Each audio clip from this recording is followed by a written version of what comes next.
আসসালামু আলাইকুম ওয়া রাহমাতুল্লাহ। লিল্লাহি তাকবীর, লিল্লাহি তাকবীর, ইনকিলাব ইনকিলাব।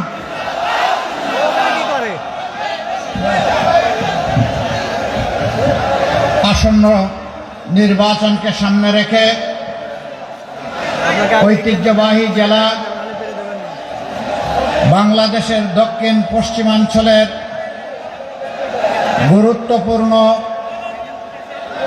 এই জেলার উপকণ্ঠে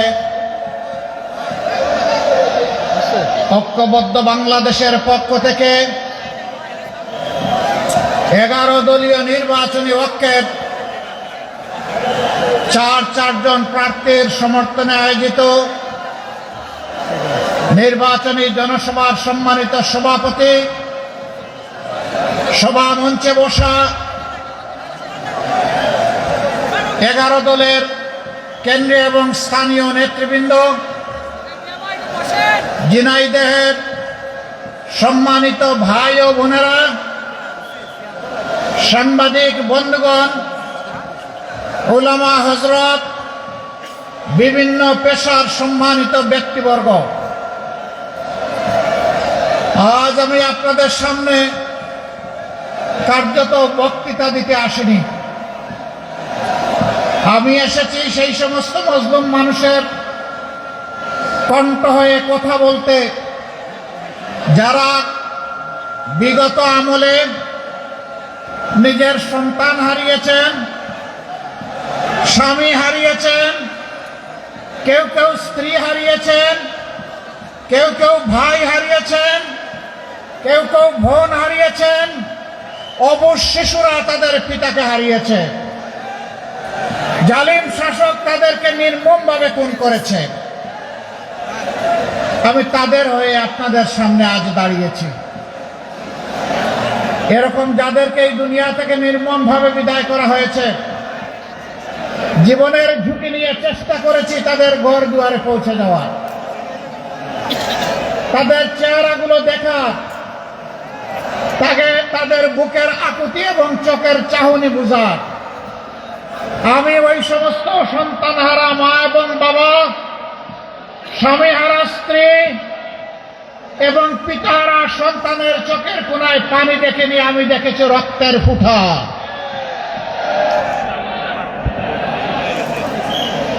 কি অপরাধ ছিল তাদের আপনজনের? অপরাধ একটাই, ফ্যাসিবাদী শাসন। তাদের শাসন ব্যবস্থা কিয়ামত পর্যন্ত সম্ভবত চালানোর আশা করেছিল। এই পথে যাদেরকেই বাধা মনে করেছে তাদের সাথেই এই নির্মম আচরণ করা হয়েছে। সেই কঠিন সময়ে আমি 3-4টা শহীদ পরিবার এই শহরে গিয়েছিলাম। আমি যাওয়ার পরে তাদেরকে ভীত সন্ত্রস্ত অবস্থায় পেয়েছি। একটা শহীদ পরিবার তাদের স্বাভাবিক সৌজন্যতার স্বার্থে আমার সামনে কিছু নাস্তা রেখেছিল।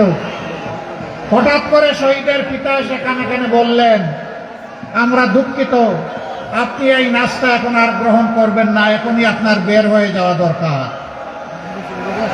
আমরা আশঙ্কা করছি আপনার কোনো ক্ষতি সাধন করা হবে। আমাদের ক্ষতি সাধন হোক, আপনার ক্ষতি সাধন আমরা সহ্য করতে পারবো না। এই ছিল তখনকার অবস্থা। সম্মানিত বন্ধুগণ, আপনারা তো সাংবাদিক নন, পেশাদার, আপনারা একটু বসেন। আপনারা না বসলে আপনাদের পিছনের ভাইয়েরা কিছুই দেখতে পাচ্ছেন। আপনারা বসেন, শুধু পেশাদার সাংবাদিকরা দাঁড়িয়ে থাকবেন। যারা বসার তারা বসবেন, যারা একান্ত কর্তব্য পালনের জন্য দাঁড়ানোর তারা দাঁড়াবেন। বাকি আপনারা অডিয়েন্স যারা এসেছেন, দর্শক শ্রোতা যারা এসেছেন, মেহেরবানি করে আপনারা বসুন। কারণ আপনারা খুব ভালো একটা জায়গার মানুষ, যাদেরকে আমরা সম্মান করি। আপনারা শিক্ষিত, আপনারা ভদ্র, আপনারা অত্যন্ত মার্জিত।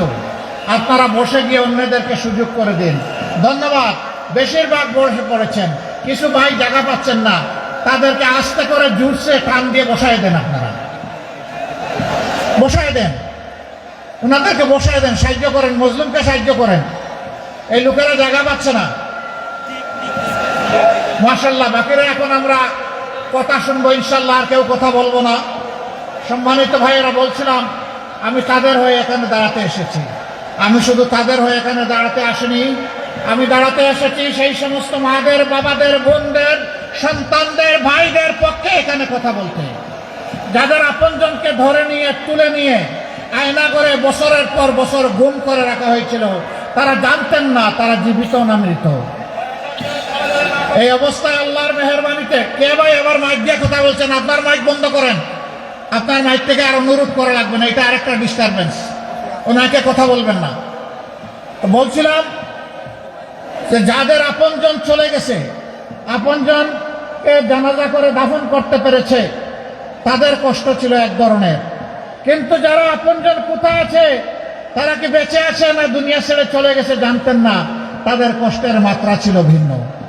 অনেকে রাতের বেলা ঘুম ভেঙে উঠে হাউমাউ করে কাঁদতেন, ও আমার বুকের দন, তুমি কোথায় আছো? আল্লাহ কি তোমাকে বাঁচিয়ে রেখেছেন? আমি কি তোমাকে আমার বুকে আবার ফেরত পাবো? শিশুরা দেয়ালের মধ্যে বাবার ছবি আঁকতো, ও বাবা তুমি ফিরে আসো, তুমি কোথায় আছো? অনেক দিন তোমাকে দেখি না। আমরা যখন তাদের কাছে গিয়েছি, আমাদের কণ্ঠ স্তব্ধ হয়ে এসেছে। তাদেরকে সান্ত্বনা দেওয়ার কোনো ভাষা আমরা খুঁজে পাইনি। আল্লাহ তাআলা আমাদেরকে মেহেরবানি করে 24-এর 5 আগস্ট এই দুঃশাসনের জাতাকল থেকে মুক্ত করেছে। কিন্তু এখনো অনেক মা তার সন্তানকে ফেরত পায়নি, অনেক শিশু তার বাবাকে ফেরত পায়নি, অনেক বোন তার স্বামীকে ফেরত পায়নি। যদি তারা জানতো যে তাদেরকে খুন করে অমুক জায়গায় কবর দেওয়া হয়েছে, অন্তত কবরের পাশে গিয়ে মাটি চয়ে একটু সান্ত্বনা নিতে পারত। সে সুযোগটা এখনো তারা পাচ্ছে না। আমি তাদের হয়ে আজকে এখানে দাঁড়িয়েছি। সম্মানিত জিনেদাবাসী, আমি ওদের হয়ে দাঁড়িয়েছি যেই মা বোনেরা আল্লাহর দ্বীনের পক্ষ নেওয়ার কারণে দফায় দফায় তাদেরকে গ্রেফতার করে কারাগারে পাঠানো হয়েছে, রিমান্ডে নেওয়া হয়েছে, সম্মানহানি করা হয়েছে। কি অপরাধ? অপরাধ আর কিছু না, ওমা নাকামু মিনহুম ইল্লা আইয়ুমিনু বিল্লাহিল আজিজিল হামিদ। তারা আল্লাহ তাআলাকে রব মেনে নিয়ে তাকে সবচেয়ে মহাপরাক্রমশালী, শক্তিশালী বলেছিল, আর বলেছিল আমরা কোনো মানুষের প্রশংসা করি না, আমরা প্রশংসা করি কেবল আল্লাহ রাব্বুল আলামিনের। এই জন্য আমাদের মা বোনের গায়ে হাত দিয়েছে, বিব্রত করেছে, কষ্ট দিয়েছে। আমি তাদের হয়ে আজকে এখানে দাঁড়িয়েছি। আমি ওই সমস্ত 18 কোটি মানুষের হয়ে এখানে দাঁড়িয়েছি, সিন্ডিকেট করে যাদের পকেট থেকে জোর করে টাকা নেওয়া হয়েছে, চাঁদাবাজি করে যাদেরকে কষ্ট দেওয়া হয়েছে, রিমান্ডে নিয়ে নির্যাতন করে মোবাইল ওপেন করে দিয়ে বলেছে তোর মাকে বল, তোর বাবাকে বল টাকা নিয়ে আসতে। আমি সেই মজলুম মানুষগুলোর পক্ষে এখানে দাঁড়িয়েছি। আমি আপনাদের কাছে জানতে চাই, সেই ফেসিবাদ কারো গাড়ে ভর করে বাংলায় আবার চলে আসুক, আপনারা কি তা চান? আমাদের সিংহ শার্দুল ছেলেমেয়েরা 24-এ তার জবাব দিয়েছে বুকের রক্ত দিয়ে, জীবন দিয়ে। আমি তাদের প্রতি এবং যাদের কথা আজকে বললাম সকল শহীদদের প্রতি গভীর শ্রদ্ধা নিবেদন করছি। এই জেলা দক্ষিণবঙ্গের সবচেয়ে বড় শহীদ ঈদগাহ। এখানে যত মানুষকে নির্মমভাবে খুন করা হয়েছে আর কোথাও তা হয়নি। সোহানের কথা বড় মনে পড়ে। ওর চেহারাটা তখন দেখলাম, ওকে হত্যা করার পর চোখ যখন ওরা তুলে ফেললো, কি নির্মম, কি নিষ্ঠুর।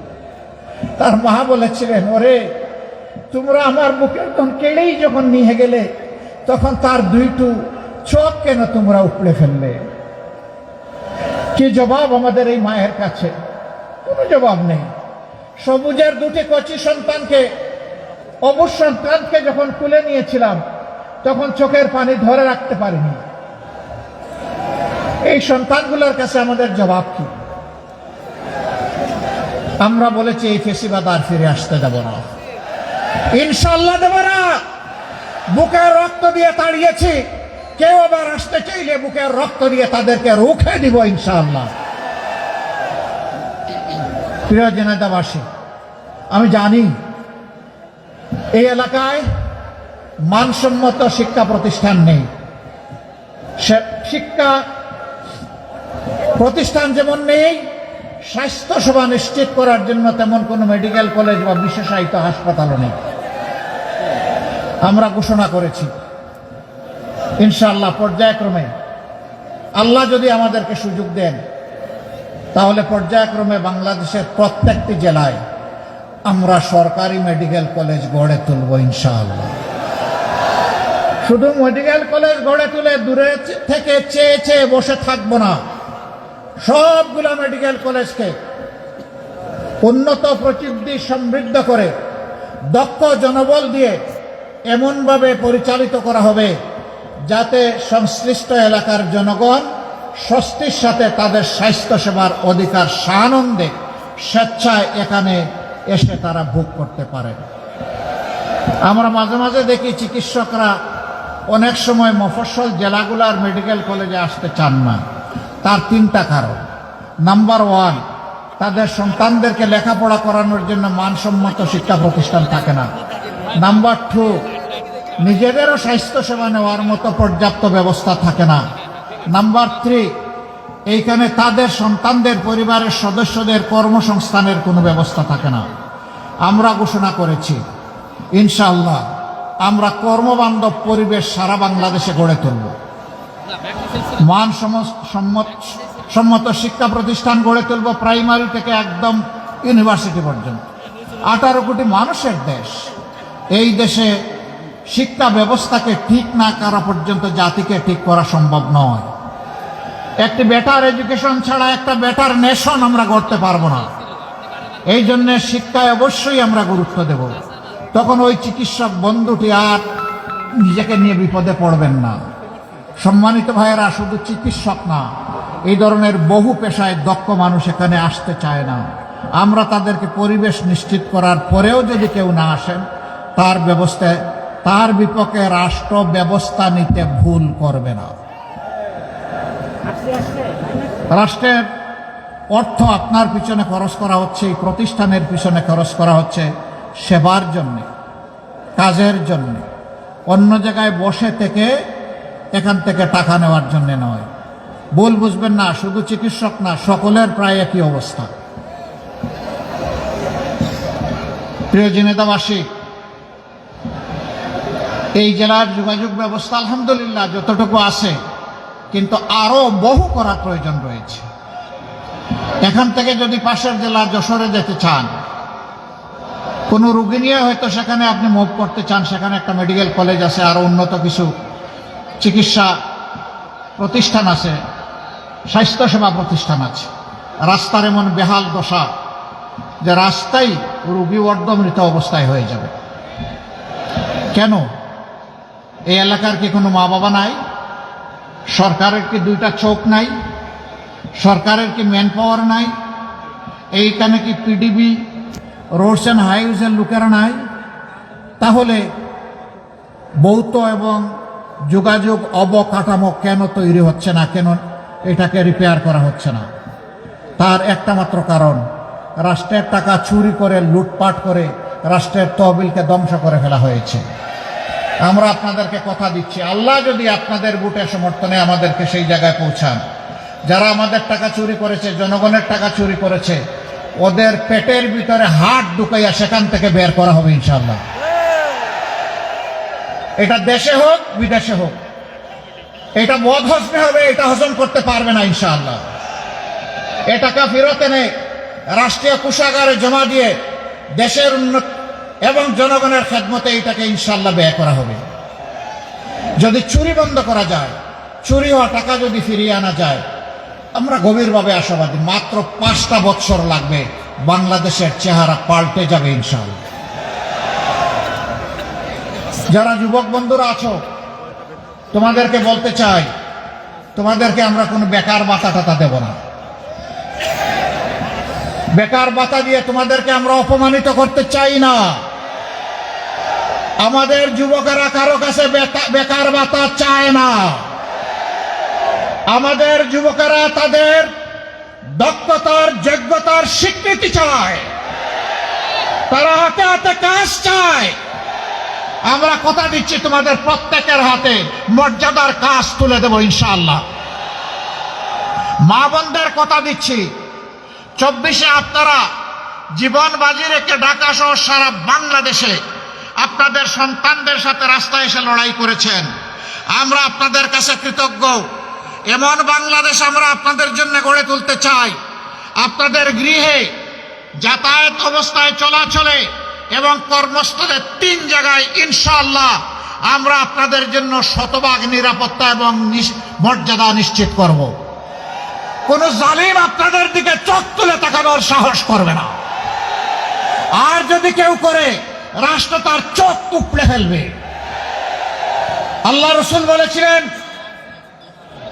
আল্লাহর দেওয়া হেদায়েতের ভিত্তিতে ও বিশ্ববাসী, আজকে তোমাদেরকে এমন একটি শাসন সমাজ ব্যবস্থা উপহার দিয়ে যাচ্ছে, সেনাত ইয়েমেনের সেনা থেকে মরক্কোর হাজারামাউত পর্যন্ত এই দীর্ঘ রাস্তা একজন তরুণী তম্বি যুবতী একাকী রাস্তা অতিক্রম করবে, আল্লাহ ছাড়া আর কাউকে ভয় করবে না। আমরা সেই দেশকেই দেখতে চাই, তার জন্যই আমরা লড়ে যাচ্ছি। মা বোনরা আমাদের ইজ্জতের আবেগের ঠিকানা। আমরা প্রত্যেকে মা বোনদের গর্ভ থেকেই দুনিয়া এসেছি।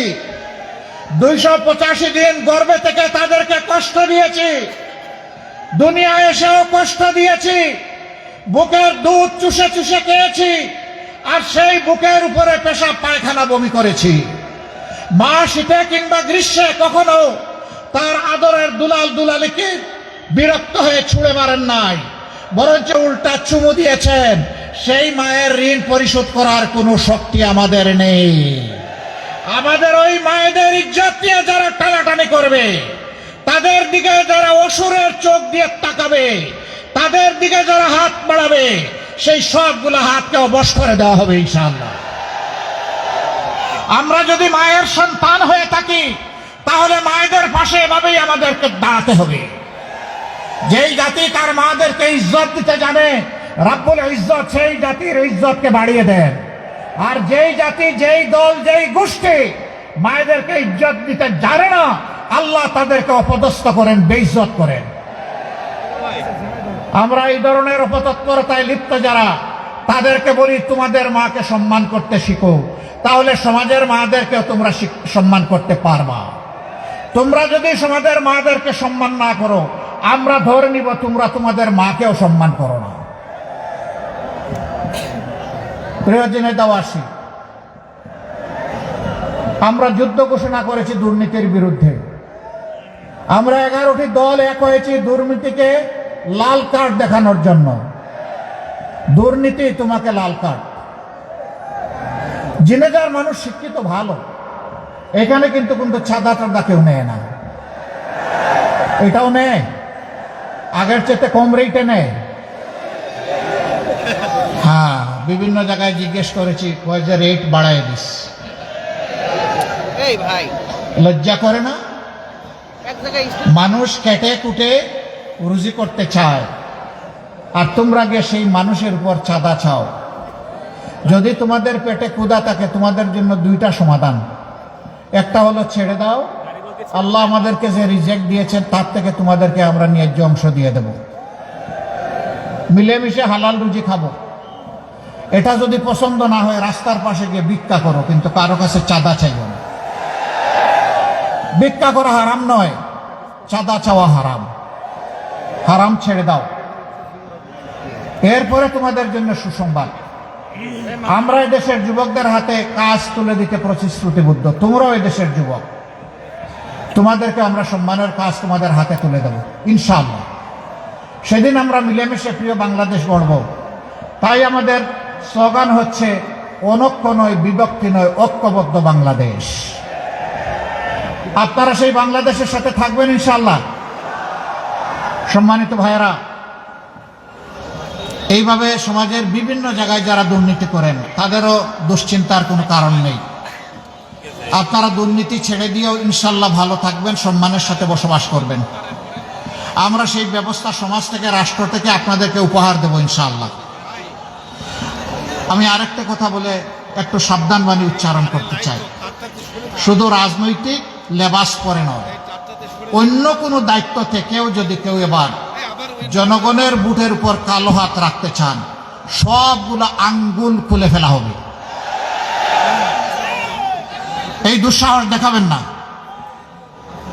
মনে রাখবেন, এই জাতির সন্তানেরা লড়াই করে জীবন দিয়ে ছুপ ছুপ রক্ত আর খাড়ি খাড়ি লাশ হয়েও তারা অন্যায়ের কাছে মাথা নত করে নাই। আমরা তাদের রক্তের ঋণ পরিশোধ করতে বদ্ধপরিকর। তারা সমাজ থেকে অবিচার, অন্যায়, দুর্নীতি, বৈষম্য দূর করার জন্য রাস্তায় নেমে বলেছিল, উই ওয়ান্ট জাস্টিস। আমরা এই জাস্টিস কায়েম করবো ইনশাআল্লাহ। এই পথে গরম বাতে মিলাই বেজার। তুমি যদি বেজার হও, মন খারাপ করো, ও বিড়াল, তোমার জন্য আমার করার কিছু নাই। আমরা এগিয়ে যাব ইনশাআল্লাহ মুক্তির মঞ্জিলের দিকে। যতক্ষণ পর্যন্ত এই জাতির মুক্তি না হবে, আমাদের লড়াই অব্যাহত থাকবে। সম্মানিত ভাইয়েরা, সম্মানিত যুবকেরা, যুবতীরা, মায়েরা, বোনেরা, 24-এ যেমন লড়াই করেছেন, একটা বিপ্লব করেছেন, 26-এ আরেকটা বিপ্লব করতে হবে। 24-এ বুলেটের সামনে দাঁড়িয়ে বিপ্লব করেছেন, বিজয় ছিনিয়ে এনেছেন। এই 12 তারিখ ব্যালটের মাধ্যমে সেই বিজয় ছিনিয়ে আনতে হবে। আমরা কোনো দলের বিজয় চাই না, আমরা 18 কোটি মানুষের বিজয় চাই। আমরা 18 কোটি মানুষের মুক্তি চাই। আমরা 18 কোটি মানুষের জীবনে পরিবর্তন চাই। আমরা শান্তিতে নিরাপদে বাঁচতে চাই। আমরা আমাদের যুবকদের নিয়ে সামনে ঝাঁপ দিতে চাই। এই দেশকে নিয়ে আমরা এগিয়ে যেতে চাই। বিশ্বের দরবারে মাথা উঁচু করে দাঁড়াতে চাই। তার জন্য 11 দলের আজকের এই প্রয়াস। আমরা কথা দিয়েছি, ক্ষমতায় বসে আমরা সম্পদ বাড়াবো না, বাড়াতে দেব না। আমরা সম্পদ বাড়াবো জনগণের, নেতাদের নয়। একজন নেতা হয়, 5 বছরে তার সম্পদ হয়ে যায় 500 গুণ। গরিব মানুষ খেতে পারে না, হাড় ভাঙ্গা পরিশ্রম করে কাঁপে, তাদের পয়সাগুলোও চুরি করে ওরা 500 গুণ সম্পদ বৃদ্ধি করে। প্রত্যেক বছর জনপ্রতিনিধিরা বাধ্য থাকবেন তাদের এবং তাদের পরিবারের সদস্যদের সম্পদের হিসাব দিতে। কড়ায় কড়ায় গন্ডায় আপনারা সেই হিসাব আদায় করে নেবেন, ছাড় দিবেন না। আপনার আগে এমন ছিল, এখন এটা হলো কেন? যদি যখন সেই রকম স্বাভাবিক কিছু, আর যদি দেখেন জায়গায় আছে, এদের জন্য বুক ভরা দোয়া করবেন। নদীগুলা মরে গেছে, আপনারা পদ্মার ছোঁয়া পেয়েছেন। নদী মরা মানে মাটি মরা, মাটি মরা মানে আমার মার হাহাকার। আমরা ইনশাআল্লাহ, নদী শাসন নয়, নদীকে আমরা ভালোবাসবো ইনশাআল্লাহ। এই নদীকে নাব্যতা ফিরিয়ে দেওয়ার জন্য যা দরকার তাই করা হবে। এর বহুমুখী উপকারিতা রয়েছে, এটা বলার কোনো দরকার নাই, আপনারা ভালো করে বুঝেন। আমরা এই সবগুলা ফিরিয়ে আনবো একে একে, আল্লাহ চাইলে, আমাদেরকে শক্তি দিলে। সবচেয়ে বড় কথা, আমরা দুর্নীতিবাজদের হাত ইনশাআল্লাহ তাআলা আজিম ব্যান্ডেজ করে মুষ্টিবদ্ধ করে দেব, ওরা আর হাত বাড়াতে পারবে না। আপনারা থাকবেন আমাদের সাথে? তাহলে এবার আসুন,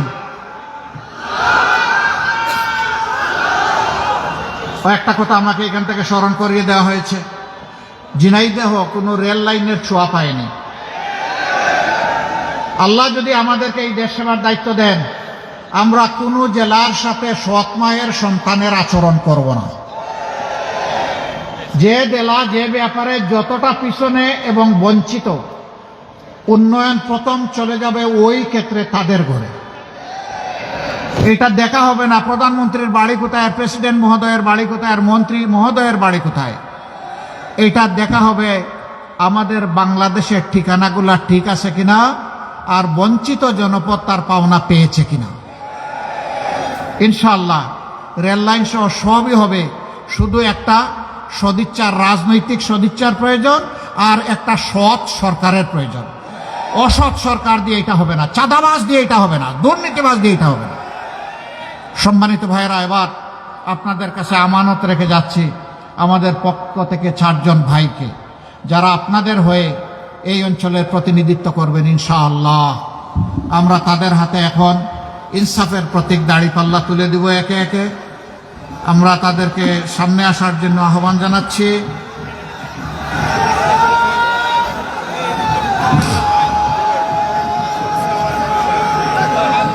ঠিক আছে তো। ধরবেন যখন বলবো ওইটা তো শক্ত করে ধরবেন, এই আস্তে করে ধরবেন। ঝিনাইদহ 1 আসন, এই আসনে 11 দলের পক্ষ থেকে আমরা ঐক্যবদ্ধ হয়ে মনোনীত করেছি আমাদের ভাই জনাব মোহাম্মদ মতিউর রহমান। ওনার হাতে আমরা আজকে ইনসাফের প্রতীক দাড়িপাল্লা তুলে দিলাম। ইনসাফ জিন্দাবাদ, ইনকিলাব জিন্দাবাদ। এরপরে ঝিনাইদহ 2 আসন, সম্মানিত জেলা আমির বিশিষ্ট শিক্ষাবিদ অধ্যাপক জনাব আলী আজম মোহাম্মদ আবু বকর। নামটা যেমন লম্বা, কাজটাও তেমন টেকসই। ইনশাআল্লাহ তাআলা আজিম ঝিনাইদহবাসীর কণ্ঠ হয়ে আগামীতে তিনি জাতীয় সংসদে আপনাদের প্রতিনিধিত্ব করবেন। ইনশাআল্লাহ আপনারা দাড়িপাল্লার পক্ষে আছেন? মার্কা আছে? কোন সে মার্কা? আরো জুড়ে, গগন কাঁপিয়ে, সর্বত্র, ঝিনাইদহ থেকে সারা বাংলায় ইনশাআল্লাহ। এরপরে ঝিনাইদহ 3 আসন, অধ্যাপক মতিয়ার রহমান, তার হাতে আমরা ইনসাফের প্রতীক দাড়িপাল্লা তুলে দিচ্ছি। তিনি একজন বিশিষ্ট শিক্ষাবিদ, মজলুম শিক্ষাবিদ। জালেম সরকার তার ছাত্র ছাত্রীদেরকে তিনি যে শিক্ষা দিবেন সেইটা থেকে তাকে বঞ্চিত করে রেখেছিল। আমরা তার হাতে বেইনসাফির বিরুদ্ধে ইনসাফের প্রতীক দাড়িপাল্লা তুলে দিলাম। প্রতীক আছে? কোন সে প্রতীক? 12 তারিখ ইনশাআল্লাহ। 4 নম্বর আসন, মৌলানা আবু তালিব, তার হাতে আমরা তুলে দিচ্ছি ইনসাফের প্রতীক দাড়িপাল্লা ইনশাআল্লাহ। ঝিনাইদহ 4। আচ্ছা, এই মানুষগুলাকে দেখতে কি মায়া লাগে? ভালো মানুষ মনে হয়? দেশপ্রেমিক মনে হয়? তাদের পাশে থাকবেন, হাতকে শক্তিশালী করবেন ইনশাআল্লাহ। দাড়িপাল্লার বিজয় ছিনিয়ে আপনারা 12 তারিখ বাসায় ফিরবেন এবং শান্তির ঘুম দিবেন, তাই না? না, বাসায় ফেরার পরে ভালো করে উজু করবেন, 2 রাকাত সালাতের জন্য নিয়ত করবেন, 4টা সেজদা দিবেন, বুক ভরা আবেগ আর চোখ ভরা পানি নিয়ে আল্লাহ তাআলাকে বলবেন, হে আল্লাহ, এই বিজয়ের জন্য তোমার দরবারে অসংখ্য শুকরিয়া। আর এই বিজয় অর্জন করতে গিয়ে ভুল ত্রুটি যা হয়েছে আল্লাহ তুমি আমাদেরকে ক্ষমা করে দাও। আল্লাহ তুমিই কেবল পবিত্র, আমরা পবিত্র নই। আমাদেরকে ক্ষমা করে দিয়ে, মাফ করে দিয়ে তুমি তোমার কুলে আমাদেরকে তুলে নাও। সম্মানিত ঝিনাইদহবাসী, ভোট তো একটা গেল, আর একটা কি করবেন? কি ভোট দিবেন? হা মানে আজাদি। বলেন হা মানে কি? না মানে গুলামি। বলুন না মানে কি? গুলামি। আজাদি না গুলামি? আজাদি না গুলামি? নারে তাকবীর, লিল্লাহি তাকবীর, ইনকিলাব জিন্দাবাদ। আসসালামু আলাইকুম ওয়া রাহমাতুল্লাহ।